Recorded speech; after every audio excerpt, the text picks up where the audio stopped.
Albritton from Clearwater, and I'd like to have the committee members introduce themselves, starting to my left. Good morning, everyone. I am Councilmember Deborah Fix Sanders, representing the City of St. Petersburg and PSTA Chair. Pinellas County Commissioner Vince Nowiecki. Patty Reeves, City of Pinellas Park. Thank you.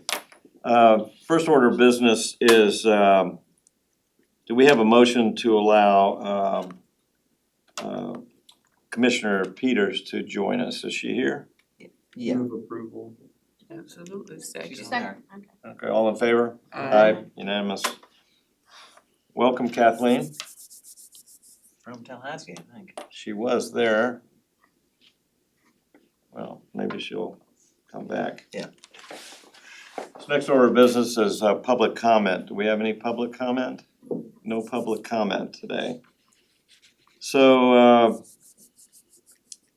our action items are first to approve the January 7th, 2026 minutes. Do I have a motion? Move second. All in favor? Aye. Unanimous. Very good. So next item on the agenda is our federal legislative update with Harry Glenn. Is Harry? Harry is not here. If you want, I can read the notes that he sent to me. Would you? And then he said he's gonna try to join about 9:30, if possible, but I'm not sure if he will be able to.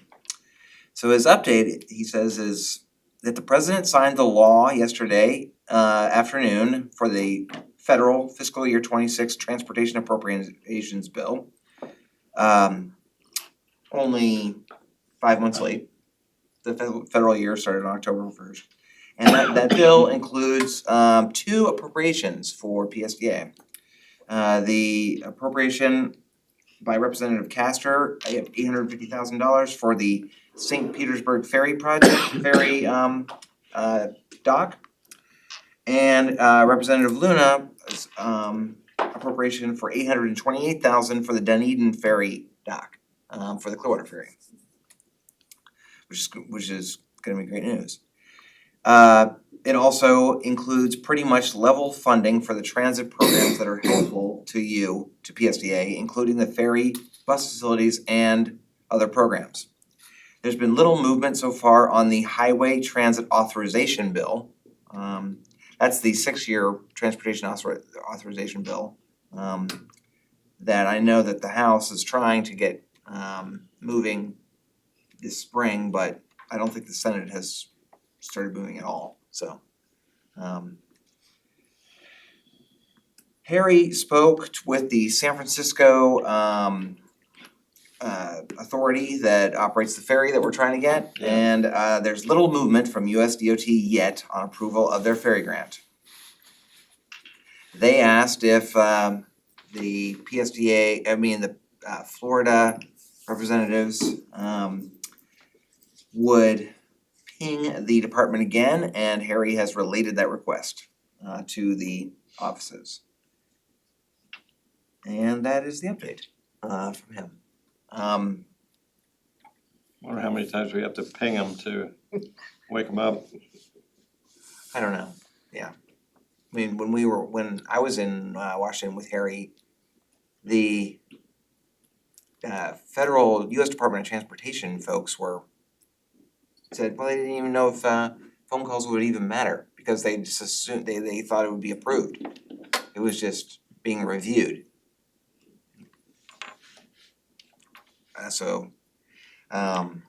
But it hasn't been approved. And It has not been approved? I mean, the grants have not been approved so that San Francisco can get their grant for their ferry boat so that they can give us their used ferry boat. That's the issue. Alright, but the grant, our grant was approved and they're just waiting Yeah, for that to get paid. yeah. Okay. So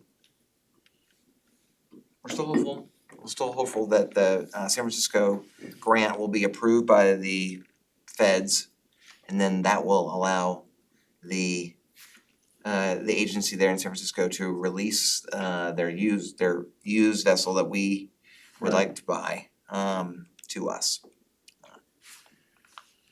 So Yeah, I have a question. Yes. So, but we did move past Hope And we were looking at other options as well, correct? Correct, and Plan B. Elliot, Commissioner Peters says she can't hear us. The audio? Yeah. That is correct, Chair. I know we're communicating with the Hubbards, and they are looking at a couple of different vessels in Louisiana now as Plan B and C and D. They've got a couple of different ferry vessels there. They looked at one here in the Tampa, that's already in the Tampa Bay, but they ruled that out. It's not. So how is that gonna impact our timeline?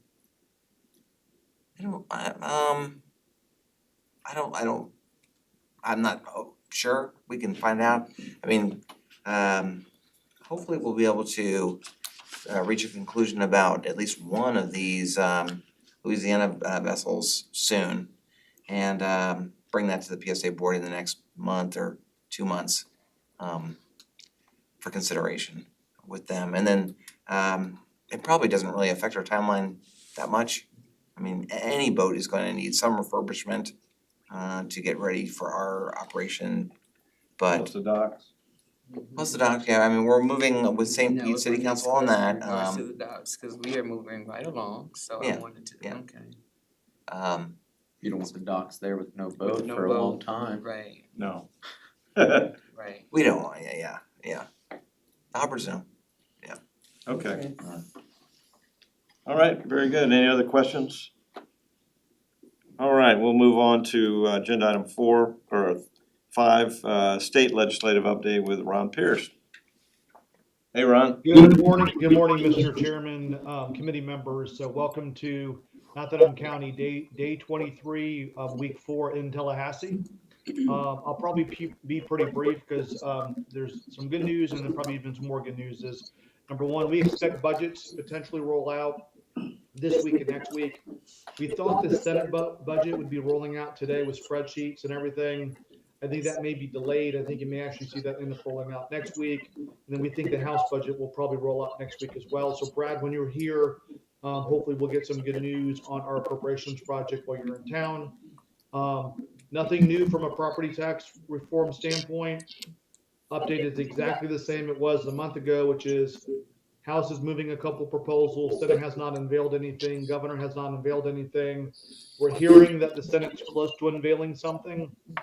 I think that would revolve more around the current exemption and adding some dollars to that. Maybe with some type of an escalator, they would have to keep coming back in the future. That's probably good news for local government. Take the $50,000 exemption. If you're adding to that, if you double it, for example, well, there's an impact. I think some of the other proposals would have a much more dramatic impact on local government's budget. So we'll see where that lands. I am still not convinced they're going to do a budget and property tax reform during regular session. I think there's a strong possibility we would be coming back. I don't think you can do one without the other. There's some talk about, well, we'll do a budget now and come back for property tax reform or vice versa. I don't think you can do one without the other. Number one, from a leveraging standpoint. Number two is there could be some potential budget implications because of property tax reform, specifically as it relates to physically constrained counties. So we'll see what happens there. I will tell you just some political undercurrents. We thought the Senate budget would be fully rolled out this week. We're hearing late last night that I think the Senate's not going to fully roll out this week. I think they're going to release portions, but not everything. Partially because the House hasn't gone yet. I think they're trying to coordinate and get everything out. So I think there's some politics there, and I think property tax reform is kind of one of the undercurrents. It's kind of pulling the budget back and slowing down the process. We are behind. Just know from a budget timing standpoint, we're in week 4. Typically, the normal schedule is you unveil this week in subs, full approps in week 5. You come out in week 6 on the House and Senate floor. At this point, you're looking at potentially week 7 for the House and Senate floor, which tells you they're not in a hurry. And then I don't think there's any priority to get this done during regular session at this point. So one point I do want to bring up on property tax reform, I'm not sure if you all have noticed over the last 3 weeks, the governor has changed his talking points on property tax reform. It was, for the longest time, it was just property tax elimination.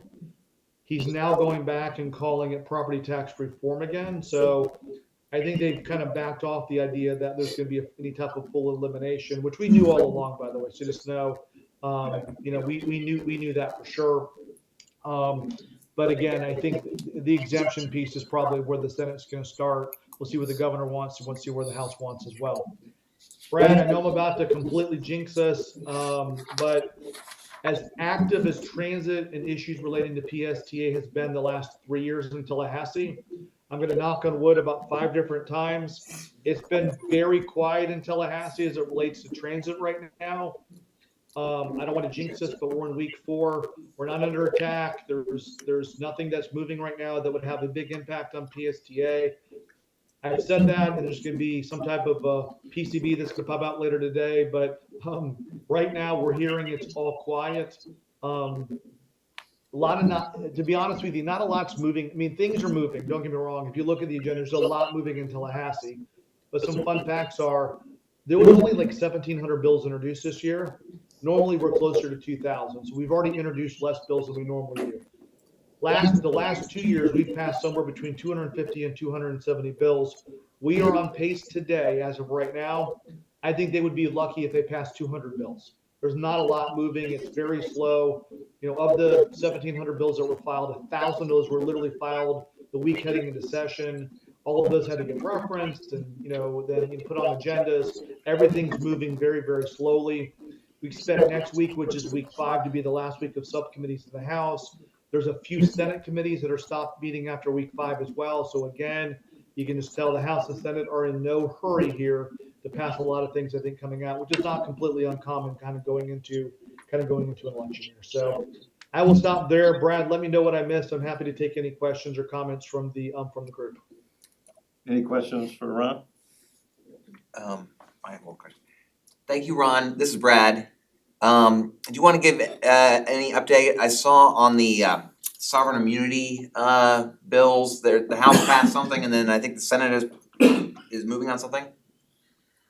So they're changing the caps and sovereign immunity for local governments. That has been a priority for the House the last 4 years. It's moved and passed the House. For the very first time, we've seen it. It's moving in the Senate this week. I think that's posturing. It's a priority of the House. I think it's moving. I think it's still a long way from the finish line at this point in time. I think the Senate is having to move it because it's a piece on the chessboard, because it's a priority of the House. So you're going to move legislation at this point in time to put it in a posture. If you need to pull it into some type of a negotiation later on, you can.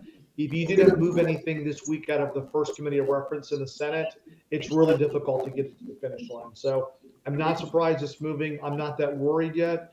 The impact it would have on us, obviously, is from an insurance rate standpoint, would impact our rates, but we'll see what that looks like at the end of the day. And again, for the first time in 3 years, though, it is moving in the Senate, and I'm happy to send out the staff analysis to the committee if needed. So, Yeah, I'd like to see that. And are they talking about elimination or just raising it?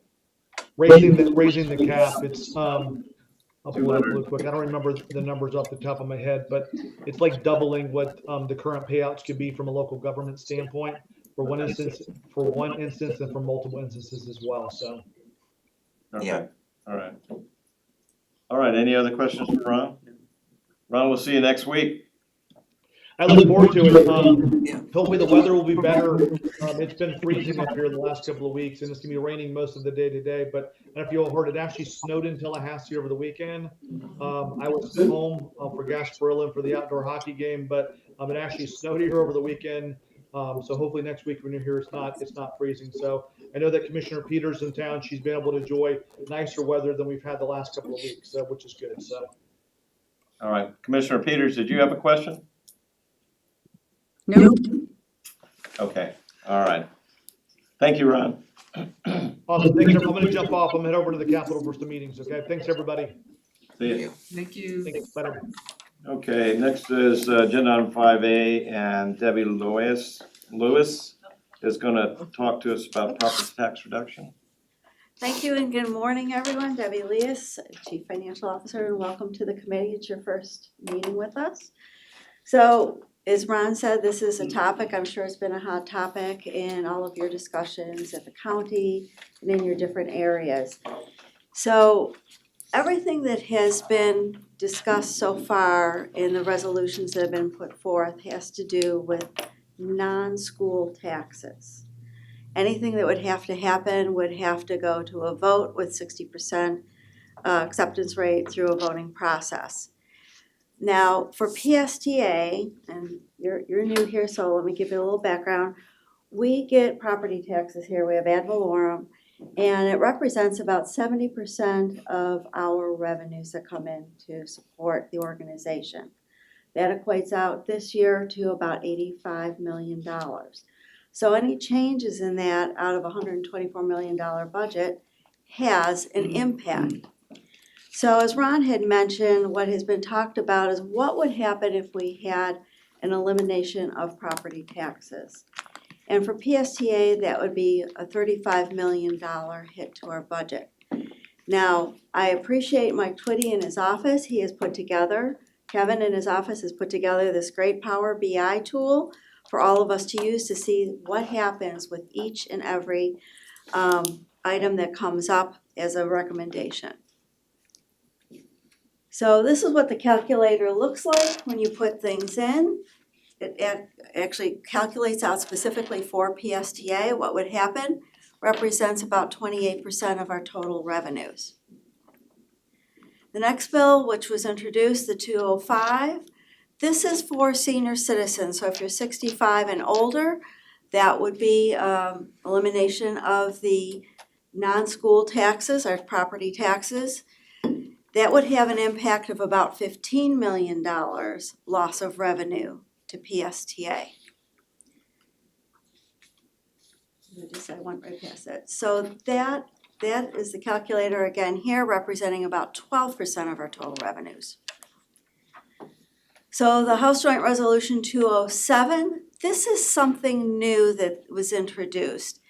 And this is taking a look at giving a 25%, if you will, discount on anything once you've added all the other exemptions that you might have on your property tax. That has an impact to us of approximately $9 million, or about 7.25%.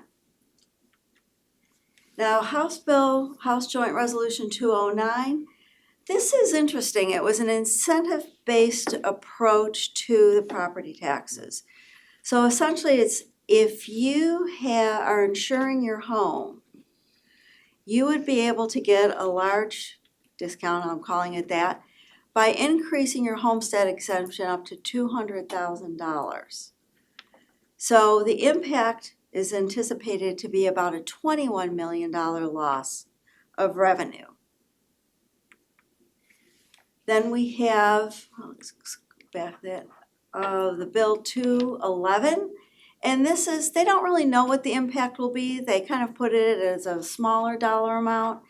And this is where your Save Our Home would be increased. So you could port your Save Our Home to another property if you bought it. They're not really sure how many people would actually sell their home in order to get a bigger value to buy a different home. So this one, they're just saying maybe a small impact. Now, there is one more bill that is out there that was just introduced, and so I don't have yet the dollar impacts to us. And this would be leaving your property assessments the same for 3 years and just reassessing it every 3 years. I think the impacts will be rather large on this one because right now we anticipate usually about, right now, 2% increase in our property taxes from what they anticipate out of Tallahassee going forward. Obviously, we don't know with the hurricanes how that's all going to impact, positive or negative. But if it's staying the same, you're getting no increase for 3 years, no increase for 3 years, at least out of the homesteaded properties. As Brad aptly points out, we still have businesses that may end up picking up the brunt of some of this. So when I put it in a chart here, you can see the impacts of each of the legislative bills that have been introduced. And they're all pretty darn significant to PSTA, as it is to your jurisdictions as well. So what we're going to be doing is taking a look at if any of these things would pass, whether it's this year or next year, but we're gonna start looking at it now, what are the service cuts that we're going to have to do to make this work? What is gonna have to happen? How is it gonna impact our riders? And because if something impacts our riders for our service area, it is definitely gonna impact our paratransit riders. And that's probably our most vulnerable part of the population. It's gonna have an impact to the business communities. We service, obviously, a lot of businesses. We've got UPass programs with hospitals, businesses, universities. Gonna have impacts there. And of course, impacts to PSTA and our employees here and the service that we offer. So what has been a focus the last couple of years, and I think will be a good focus this year as we do some workshops with all of you, is let's take a look at the revenues. We look at expenses constantly, we will continue to do so, but let's also take a look at the revenues to see how we can continue to diversify our revenues and raise them up. I don't know anything that we come up with will make up some of the large numbers on here. But I think we have to give it a good shot, and there's nothing wrong with diversifying revenues as we go forward no matter what. So with that, I will take any questions. Any questions?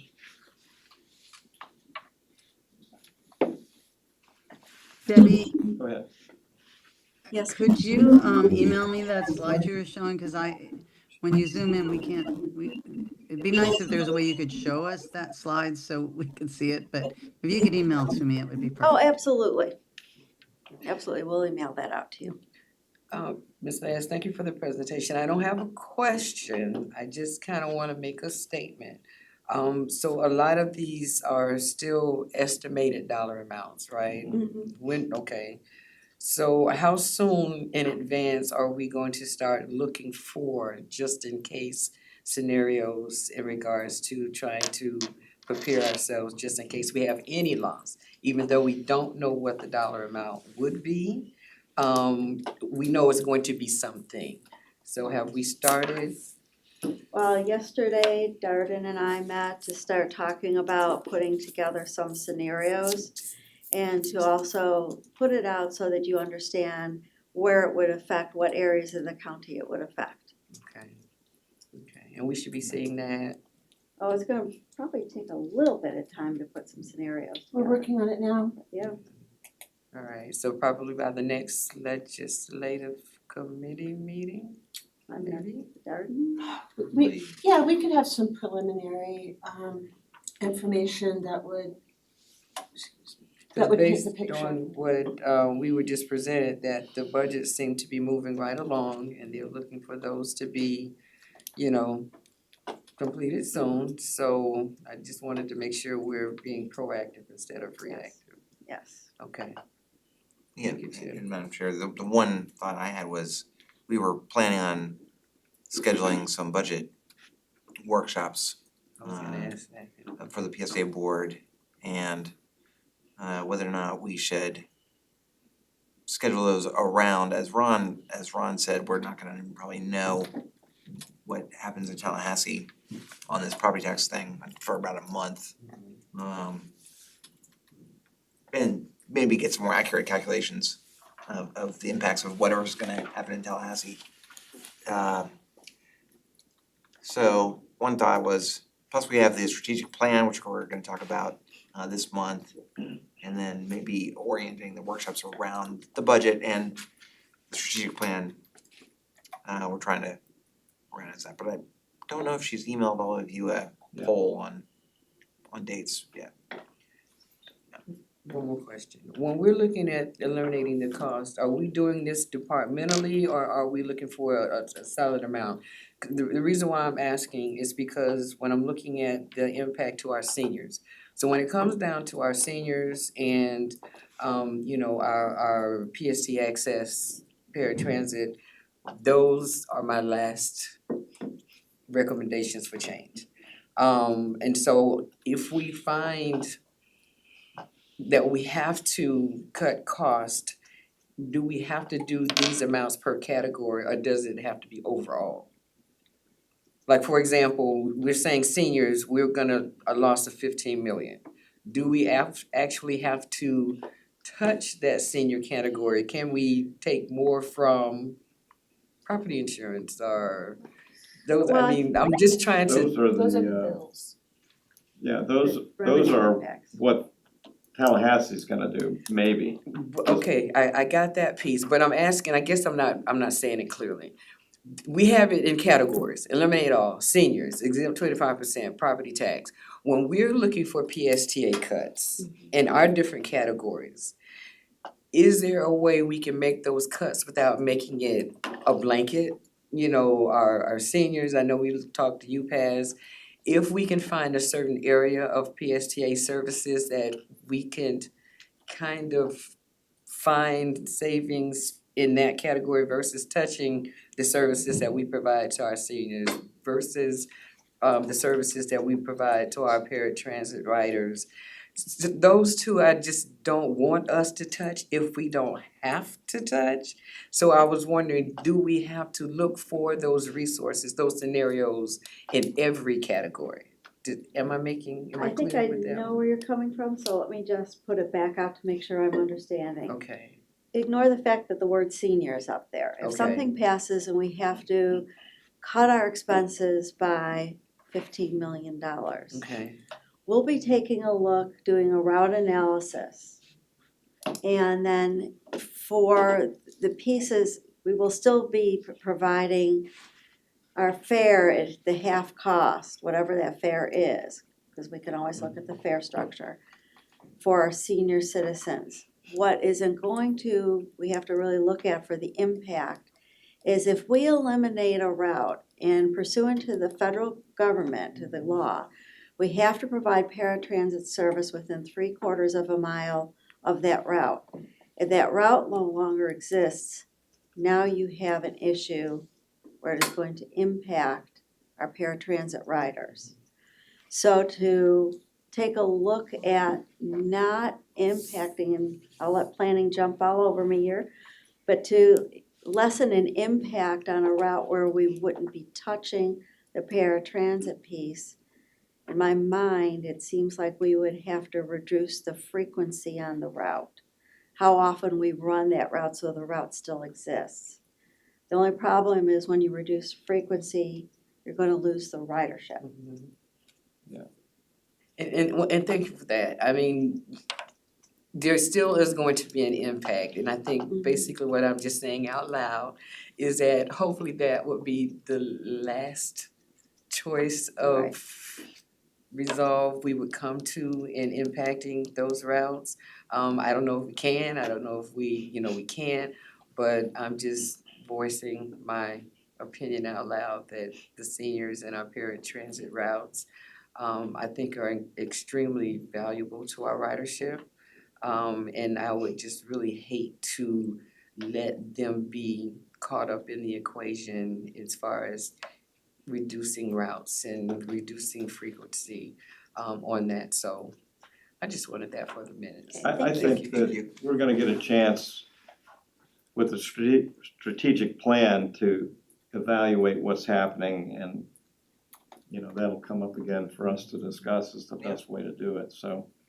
I mean, we're all doing that, all the municipalities and is now looking at, they're not really sure what's gonna happen, but, you know, we, in Clearwater, we got strategic planning starting in a week and a half.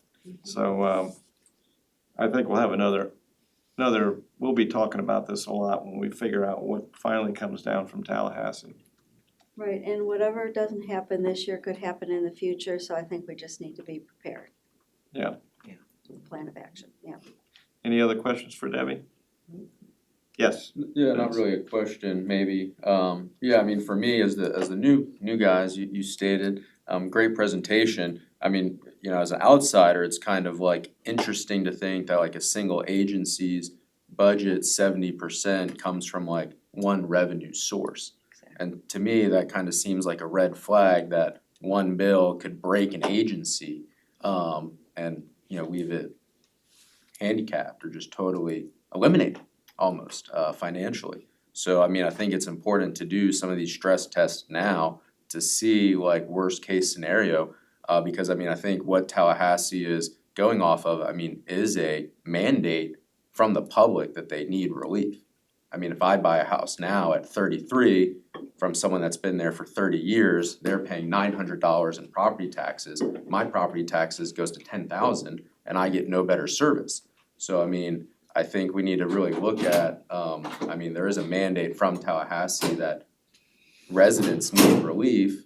And it's a shame that 70% of this organization's revenue comes from taxpayers. Has it always been like that for the last 10 Public- years or 15 years? Yeah, Has- public transit traditionally, first of all, doesn't operate at a profit. I wouldn't say You know, profit, but we've done very well here to be able to, like this year, we have a little tiny surplus, I think it's like $187,000. Right. So, but to your point, revenue diversification has been on our radar screen for a long time to find alternative revenue. Do we want that revenue to come from our taxpayers? Do we want it to come from our visitors? Is there ways we can get money from tourist development taxes? The answer today is no. Right. You know, there's a lot of things to look at. From an advertising perspective, we take a look and we say we've just spent $1 million on a bus. We want to keep it branded a certain way. And it's really been popular in this area, but there's certain areas of the community that don't allow us to advertise on our shelters. So there's a lot of different things, but I don't know that any one thing at this moment is gonna make up $85 million if there was a complete elimination, Right. without finding some other tax. Some agencies use sales tax, some use mortgage recording tax. Some areas, a lot of areas around the country actually get money from their counties, which is still taxpayer dollars, but. Yeah, it'd be great to see maybe what some of these other, for the new person to see what some of these other agencies have been doing to. I mean, at least the 70% of the revenue it's been pretty close to that throughout the history of PSDA. Okay. You know, obviously 13 years ago, 12 or 13 ago, there was a plan to get rid of this property tax, PSA property tax, and go to a sales tax instead. That would be paid for partly by the tourists that ride our buses a lot. But that didn't pass, so it's been. Green light. Green light, it didn't pass, so we're pretty much set where we've been with the property tax as our main funding source. Okay. And not everyone pays it, right? We have some municipalities that don't contribute. Oh, right, yeah, Yeah. yeah, Yes, Who doesn't contribute? we have, But there's we five still give five service. areas. We had that list presented to us before, didn't we? yes. I It's in our, probably- yeah. Some of the there's smaller some. beach communities down south, yeah, that was always a sticking point with me, like, Yeah, I think the But- last time we evaluated it, taking out places like Treasure Island and St. Pete Beach actually do pay us for service, but they don't pay us the ad valorem tax. And, but considering what they paid us, it was about $7.5 million. If we were to actually collect from all the different areas.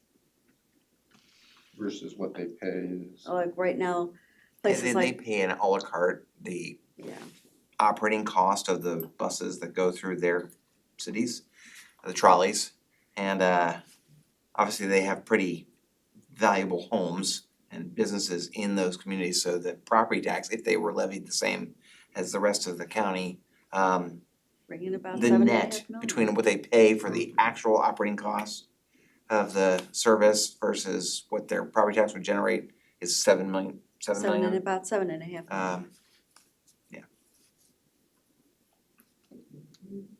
well, anyway, there's a lot of, there's a lot of different ways that we get money in for our bus service with advertising, Farebox, but a lot of those don't, Farebox doesn't really cover much, and I don't know, I thought that the advertising thing, I still see a lot of advertising, but didn't we cut back on that, or? Yeah, Well, we are increasing the amount of advertising on the sides of the buses to try to keep our revenue from that, but Yeah. it's still not an enormous amount. And we've had conversations with Lamar, which is a major advertising, billboard, that they're the ones that operate do the ads on our sides of the bus about increasing the prices and giving us more money. And they have their national formulas and stuff, and I'm still trying on that to get more. What we found though is like with our brand new vehicles, we'd like to keep them naked of bus wraps for as long as possible because the paint peels off with the wraps, so Amanda's working on that. I can speak to that a little bit. Amanda Beard, Director of Marketing and Communications. I run our advertising program. So we have two channels we receive advertising revenue from, one being our bus fleet, both the exteriors of the bus as well as we sell interior cards. We, like Brad said, are maximizing our fleet as much as we can, charging as much as the market is willing to pay, basically. Bus shelters are our other source of advertising revenue, but as Brad mentioned, most municipalities actually have an ordinance against advertising in bus shelters and in the right of way. I believe it's 24 of the total 28 municipalities in the county prohibit advertising on bus shelters. So Through their sign ordinances? yes, through sign ordinances. So we're only allowed to advertise in very select communities and in unincorporated Pinellas. The third thing that you might see out in the community are the bus benches. PSTA actually has zero involvement in that program. That program is run by the county. That contract for those bus bench advertisements is held by Pinellas County. And I believe 100% of those revenues are going through the county to Boys and Girls Club, various other nonprofits. But if you see those benches out in the community, typically the blue benches with the Right. ads on them, we're not getting a penny of that. So even though they're at our stops. Just as a reference point though, I think we get like $35,000 per year for From the shelters, for the it's bus shelters, the 25 bus shelters that Yeah. are in the county that have ads on them, which are like in Largo and unimportant. Largo, unincorporated Pinellas, and I believe I wanna say it's like Seminole or someplace like that. It's very low Very few. amount of money. Hart, Tampa, there is no restriction. So they have like 1,700 advertising shelters and I think they get about $1 million. Yeah. So So that would be very appreciated if you went back to your home municipalities and talked to them about potentially altering that ordinance to allow bus shelter advertising. Well, I can just tell you, sign ordinances are very, they're hard to change, cause we've been working on that our for new a thing while, is, for a while. we're trying to get advertise, now the newer vehicles have TV screens, video screens, that show when the, where you are on the route and everything. And then they have a little area for an ad, for ads. And so far we've had a lot of technology problems with that, but we've got just have information about the services that we offer. But see if we could maybe get some entities along the route to pay us some money.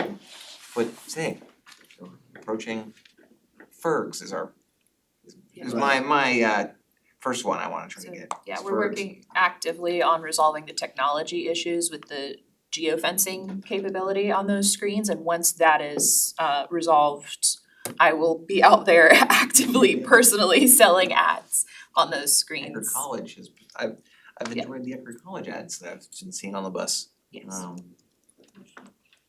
Didn't we talk also about doing something with the seats? We talked to Lamar about the bus seats, and what we kind of decided was that the cost of bringing that project to market was we were gonna spend more on setting that up than we would make from it. So Even long term? it would be like 10 years or something before we break even. And like for context, our biggest ticket is the exterior, those interior cards, the physical printed cards are very economically priced because I think it's like only about $20-something a month to have a card inside the bus. Because the market simply isn't willing to pay more than that. Why do we outsource our marketing of our buses? Lamar has access to national customers like McDonald's, that we simply do not have those contacts. So by working with Lamar, they're able to bring some of those national contracts to us and get us more. Save us any money by bringing it in-house. I mean, would you get more local businesses and more local owned McDonald's and that by them being able to work directly with us and get better people who have small businesses that wanna advertise on the buses opposed to Lamar? Well, and they have, since Probably we like awarded the that. contract to Lamar, they have made a big effort on trying to get more local ads, and it supposedly they think it gets them better advertising, more money, if they get more local. We with Lamar have worked very carefully we have caps on how many can be those big national contracts, how many should be local. We also have caps by industry. We're not allowed to have more than 20% legal, for example. So they are being very careful to make sure that the ads are diversified. You're not just seeing lawyers all over the buses kind of thing.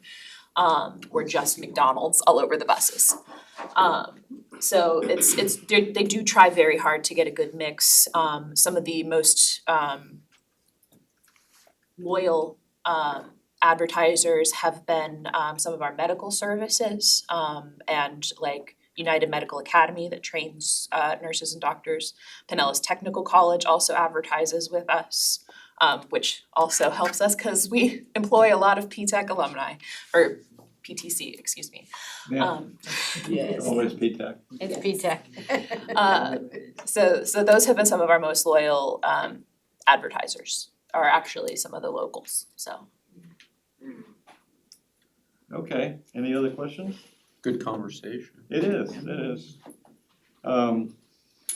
Okay, is there any other business before the board? Then next meeting will be on March 4th, 2026 at 9 a.m. and we'll adjourn.